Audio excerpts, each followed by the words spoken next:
They pumped a neurotoxin into his veins designed to melt a nervous system in 60 seconds. The alien warlord chuckled, broadcasting his countdown across the ship's comms. But they didn't know about human adrenaline. They didn't know about Earth's evolutionary crucible. 3 minutes passed. He didn't drop. He picked up a crowbar. The Deep Space Research Station times Aegis, 7 times, was never meant to be a fortress. Nestled in the shadow of a gas giant on the edge of the Orion Spur, it was a joint venture, a beacon of scientific curiosity funded by a consortium of Earth's leading aerospace entities, utilizing structural designs originally pioneered by Lockheed Martin and retrofitted for deep gravity wells. It was a place of quiet contemplation, populated by physicists, astrobiologists, and engineers. Until the hull breached. The invaders did not announce themselves. They did not hail the station or demand surrender. They simply dropped out of faster-than-light travel.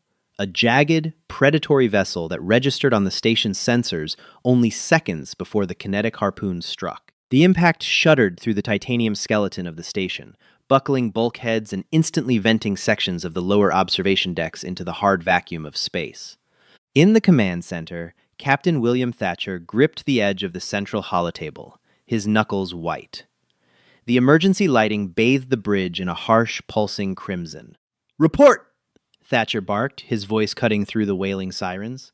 "Hull breaches on decks 4, 7, and engineering," shouted Dr. Amelia Croft, the chief medical officer who had taken over the secondary sensor station when the primary tactical officer was concussed by the initial blast. "We have unauthorized boarding parties.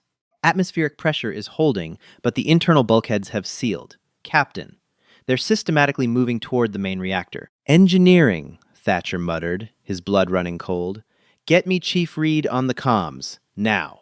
Deep in the bowels of the station, Chief Engineer Nathaniel Reed was already fighting a losing battle. The engineering bay was a sprawling cavern of humming conduits and plasma manifolds, dominating the lower third of Time's Aegis, 7. Reed, a broad-shouldered veteran of the asteroid mining fleets who grew up weathering the brutal, sub-zero winters of Anchorage, Alaska, was desperately trying to initiate a manual lockdown of the antimatter containment field. If the boarders took the reactor, they took the station.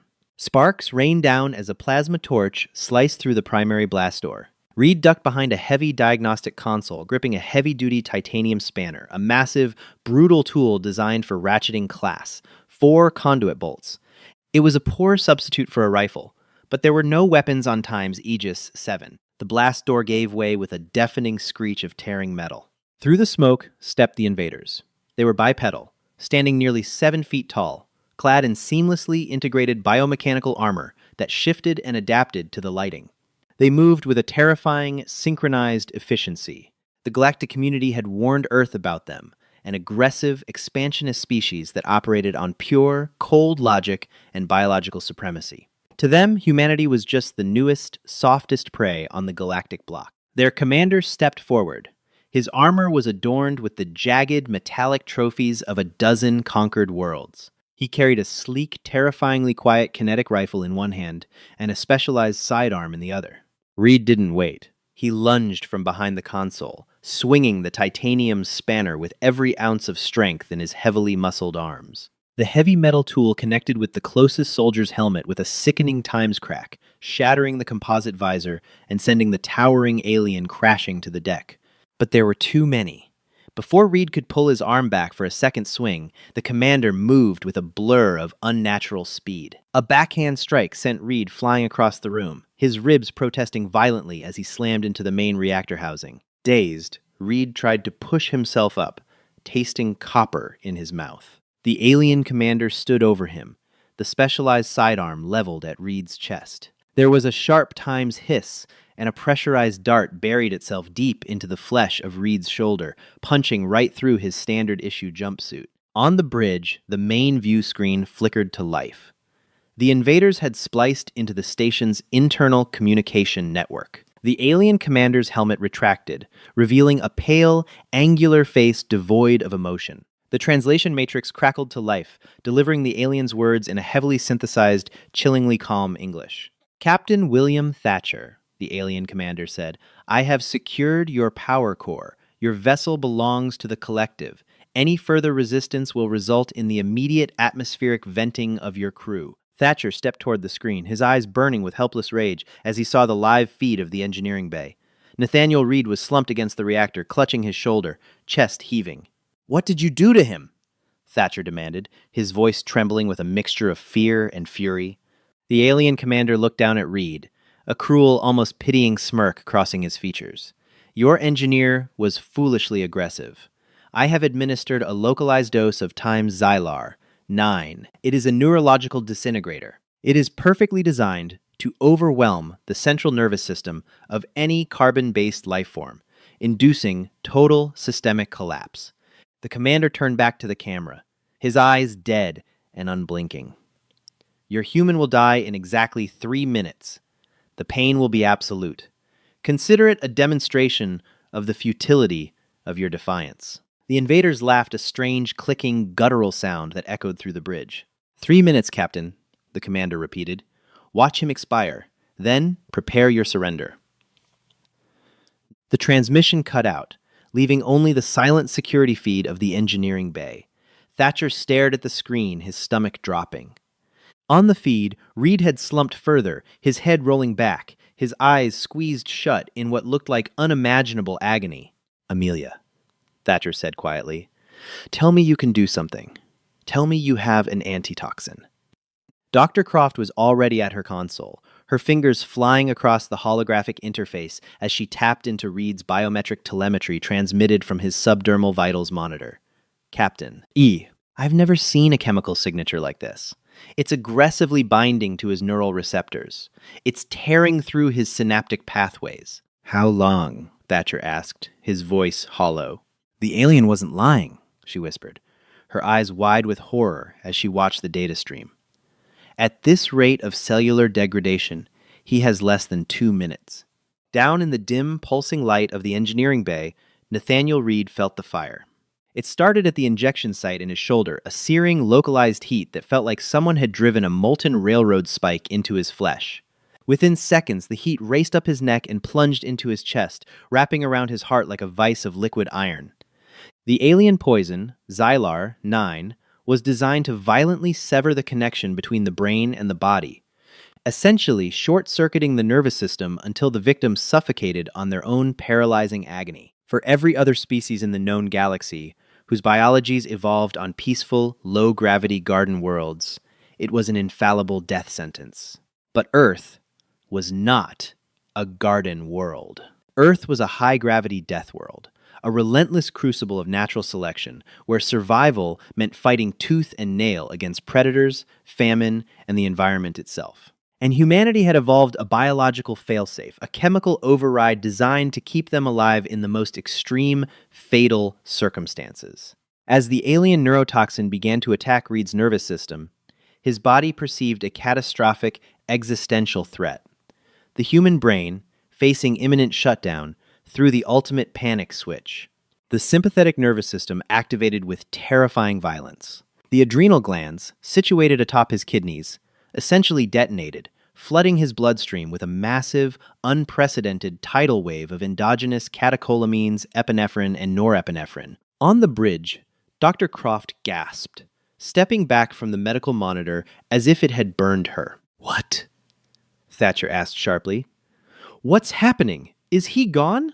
"Captain," Croft stammered, frantically recalibrating the sensors to ensure it wasn't a glitch. "His heart rate. It's at 210 beats per minute and climbing. His blood pressure is spiking off the chart. The toxin. The toxin is trying to paralyze his neuroreceptors, but his endocrine system is counter-attacking. It's dumping pure adrenaline, cortisol, and dopamine into his system in quantities that should induce cardiac arrest." "But he's not dying?" Thatcher pressed, his eyes glued to the security feed. "He's not dying," Croft said, her voice a mixture of awe and professional terror. "The alien poison is binding to the same receptors as his adrenaline. It's not shutting him down, Captain. It's creating a biochemical feedback loop. It's acting like the most powerful stimulant ever synthesized. His lactic acid buffering is resetting. His pain receptors are being forcibly overwritten by endorphins." In the engineering bay, the 3-minute mark passed. The alien commander, busy overriding the main reactor controls, didn't even bother to look back. He simply gestured to one of his heavily armored soldiers. Dispose of the carrion. Vent the remains through the airlock. The massive alien soldier nodded, stepping toward Reed's slumped body. It reached down, extending a heavy, armored hand to grab the human by the collar. Reed's eyes snapped open. They were completely bloodshot, the pupils dilated to the point where his irises were barely visible. The pain was entirely gone, replaced by a roaring, deafening static in his ears. The world had slowed down to a crawl. He could see the individual grooves on the alien's armored gauntlet. He could hear the micro-servos whining in the joints of the invader's suit. He felt a primal, explosive energy vibrating in his bones. A predatory inheritance passed down from ancestors who chased mammoths across the ice and fought off saber-toothed tigers with sharpened sticks. Before the alien soldier could close its grip, Reed moved. It wasn't the slow, clumsy movement of a dying man.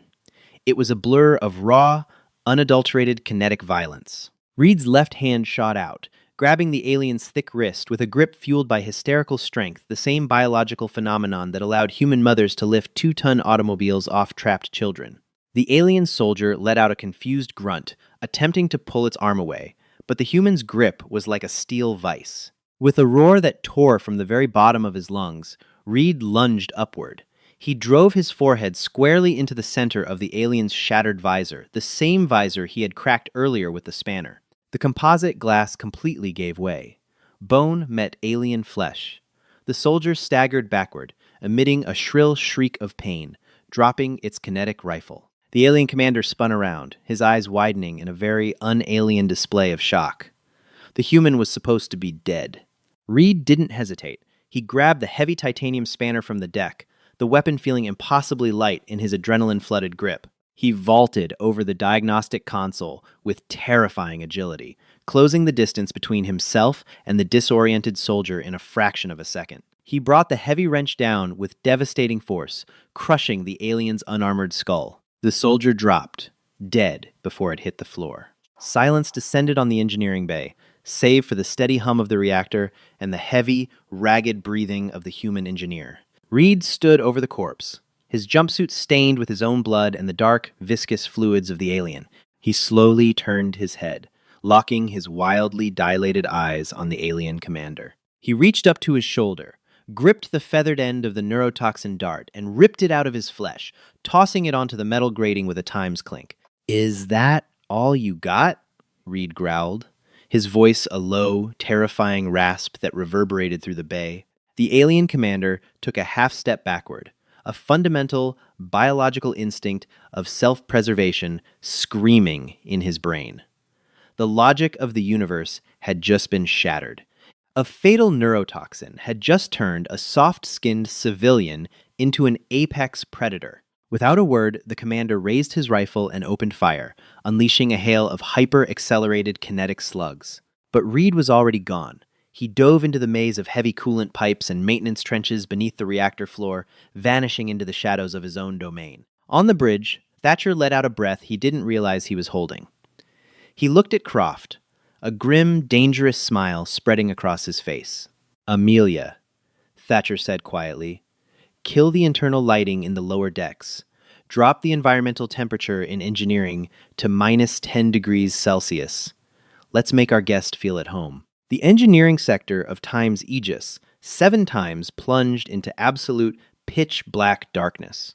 A second later, the heavy ventilation fans roared to life, violently cycling the warm, breathable air out of the lower decks and replacing it with the ambient, frigid chill of the station's outer cooling systems. Frost began to immediately crystallize on the titanium bulkheads. For the alien invaders, whose biology required strict thermal regulation and who relied heavily on their advanced optical sensors, the sudden change in environment was highly disorienting. The commander switched his helmet to thermal imaging, scanning the dense jungle of pipes and conduits. But the thermal imaging was useless. The massive fusion reactor bled ambient heat everywhere, masking any subtle organic signatures. The alien commander barked orders in his native tongue, his voice carrying an edge of panic that hadn't been there 10 minutes ago. 4 more heavily armed soldiers dropped down from the breached blast doors, forming a defensive perimeter around the reactor core. They were elite shock troops, conquerors of a dozen systems. But right now, they were being hunted by a heavily caffeinated primate with a wrench. Deep in the maintenance crawl spaces, Nathaniel Reed felt the temperature plummet. His breath plumed in the frigid air, but he barely registered the cold. The cocktail of adrenaline, cortisol, and the alien toxin coursing through his veins made his skin feel like it was humming with electricity. His body was burning calories at an astronomical rate, generating its own fierce internal heat. The freezing environment was actually keeping him from overheating. He knew every inch of this ship. He had built half these subsystems with his own hands. He knew the blind spots. He knew the acoustic anomalies. Reed crept along the grated catwalk suspended above the main coolant reservoir. Below him, 2 of the alien soldiers were moving in a tight formation, their kinetic rifles raised, sweeping the area. They moved stiffly. The sudden drop in temperature was clearly affecting their joint mobility.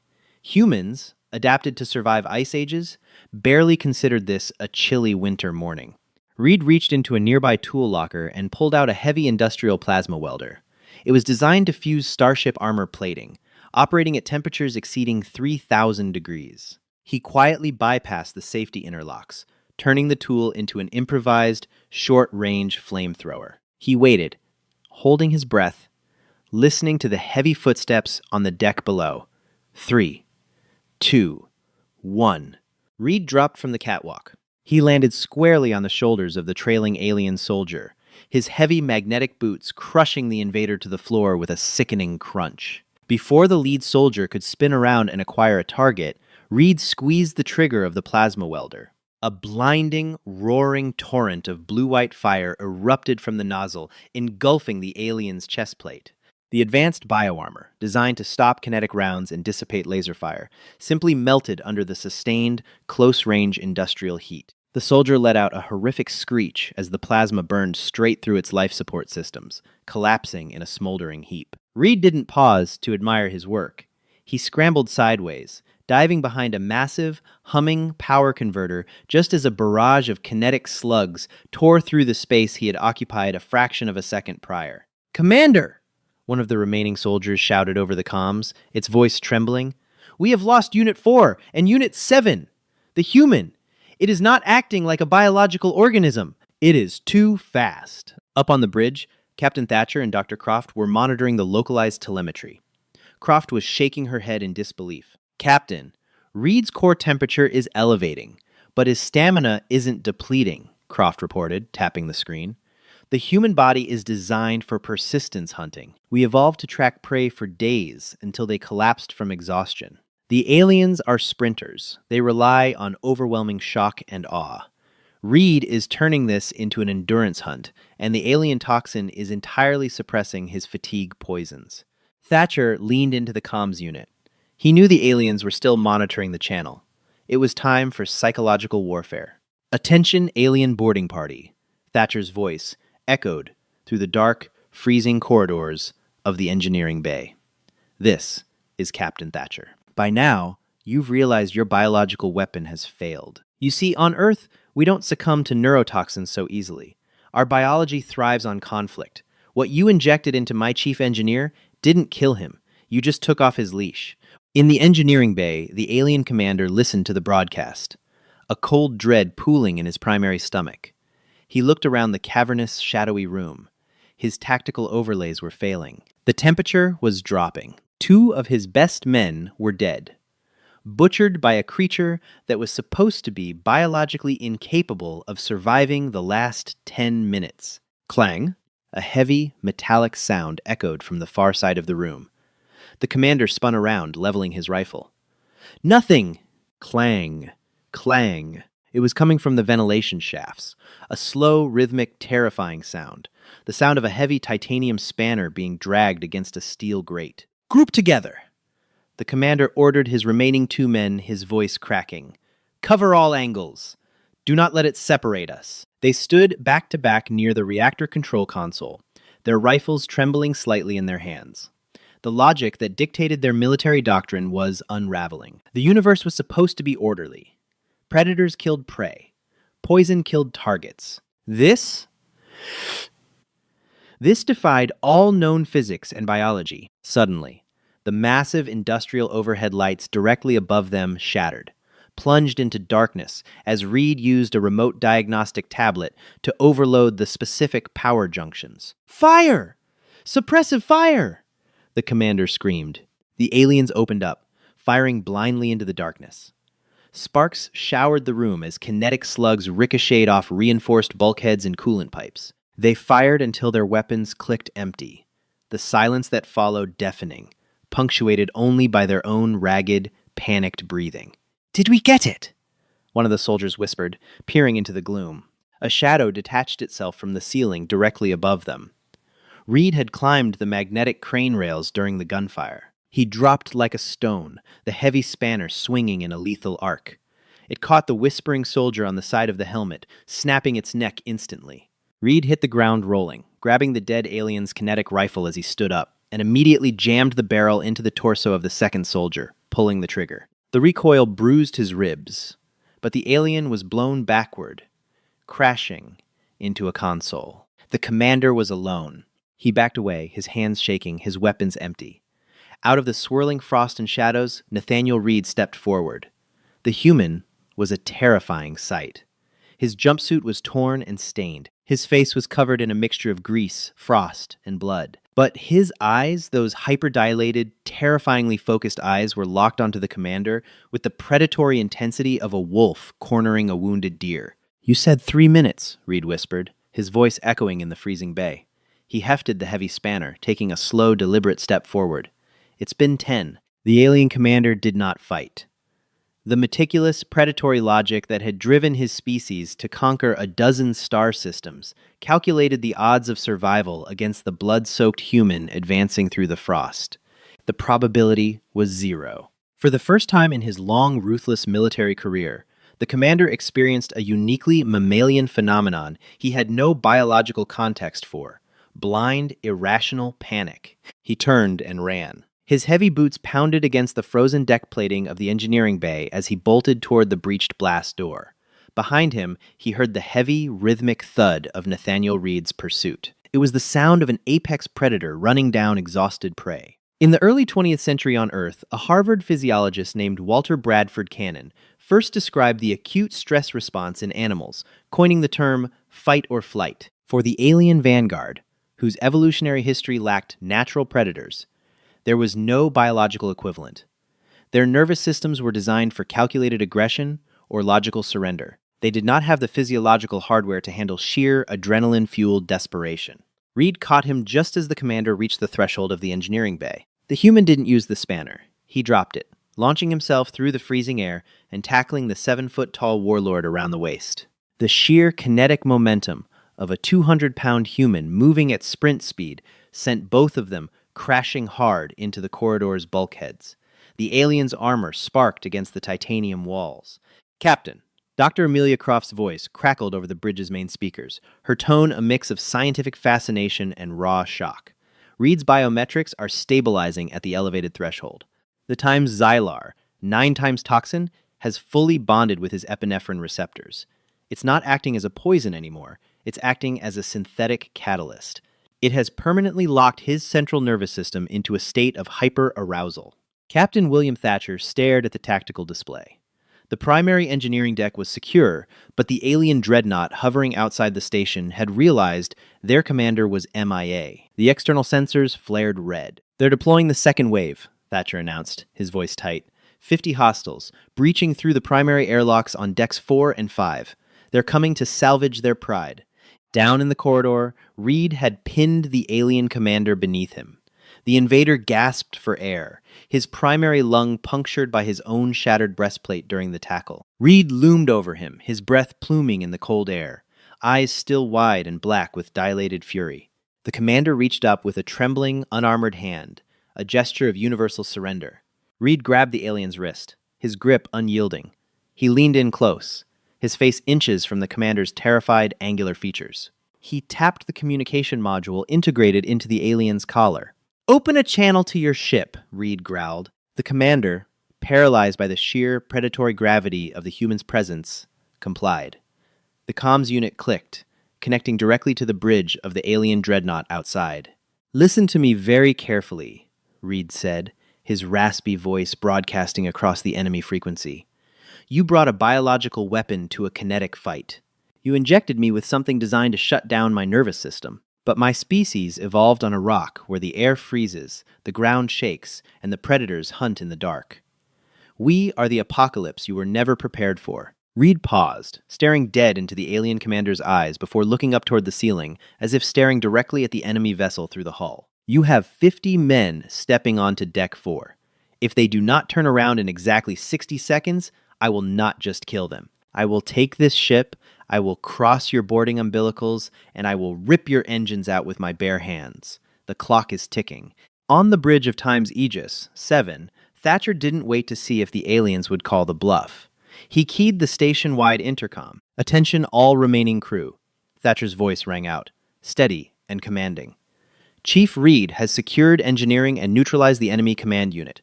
The invaders are not invincible. They are highly susceptible to cold, to blunt force, and to fear. We are not soldiers, but this is our station. Dr. Croft, unlock the heavy equipment lockers. I want every automated cargo loader, every piece of industrial mining gear, and every plasma torch mobilized. We fight now." The response was immediate.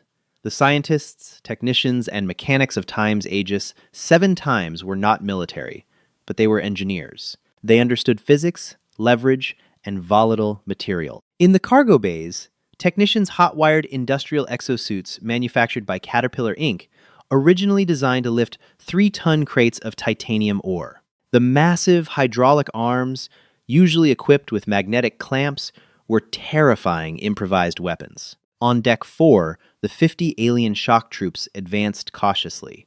Their HUDs were flooded with contradictory data. Their commander was taken. The biological weapon was ineffective. The silence of the station was deafening. Suddenly, the heavy blast doors at the end of the main concourse slid open. Standing in the doorway was not a squad of armed soldiers, but 3 massive, yellow-painted industrial cargo loaders. The human operators sat securely inside the reinforced roll cages, staring down the corridor. "Clear the deck!" one of the human technicians shouted over the external speakers, slamming the hydraulic throttles forward. The 3 mechs surged down the corridor, their heavy metallic treads chewing up the deck plating. The alien soldiers opened fire, their kinetic slugs sparking harmlessly off the 3-inch thick composite armor of the industrial machines. The leading loader simply plowed into the vanguard of the alien formation, its massive steel clamps crushing armor, bone, and morale in a single devastating sweep. Panic, once introduced into the alien ranks, spread like a highly contagious pathogen. The highly disciplined shock troops broke formation, scrambling to fall back to the airlock. But behind them, dropping from the ventilation shafts, came Nathaniel Reed. He had bypassed the main corridors, crawling through the maintenance arteries of the station with terrifying speed. He was armed with 2 heavy plasma torches, their blue-white flames hissing violently in the oxygen-rich air. He landed behind the retreating alien line, a demon forged in a high-gravity crucible and tempered by their own poison. He didn't say a word as he waded into them. 6 hours. That was how long it took to fundamentally rewrite the geopolitical hierarchy of the Orion Spur. The main tactical screen on the bridge of the alien dreadnought was a mosaic of catastrophic failures. The biometric telemetry of their elite boarding parties was winking out one by one. Out of the 50 soldiers sent in the second wave, 34 were confirmed dead, crushed by repurposed mining equipment, immolated by industrial plasma cutters, or bludgeoned in the dark by the hyperkinetic human engineer. The remaining 16 were trapped in a reinforced storage bay on Deck 5, frantically welding the doors shut from the inside to keep the humans out. The alien admiral, a veteran of the Centauri campaigns, stared at the localized feed with a sickening feeling of existential dread pooling in his gut. The being on the screen, Nathaniel Reed, was standing outside the sealed storage bay doors. The human had been fighting continuously for 6 hours. By all known metrics of galactic biology, the massive accumulation of lactic acid, the severe physical trauma, and the sheer metabolic exhaustion should have induced total organ failure hours ago. Yet, the human was currently using a heavy hydraulic strut to rhythmically pound against the reinforced door, methodically attempting to breach it. "Admiral," the dreadnought's tactical officer whispered, his synthesized voice trembling. "The human communication array is active. They are not transmitting a distress signal. What are they broadcasting? The Admiral demanded, his mandibles clicking in agitation. Everything, the officer replied. They have tapped into the galactic extranet. They are broadcasting raw security footage of the entire engagement. The commander's death.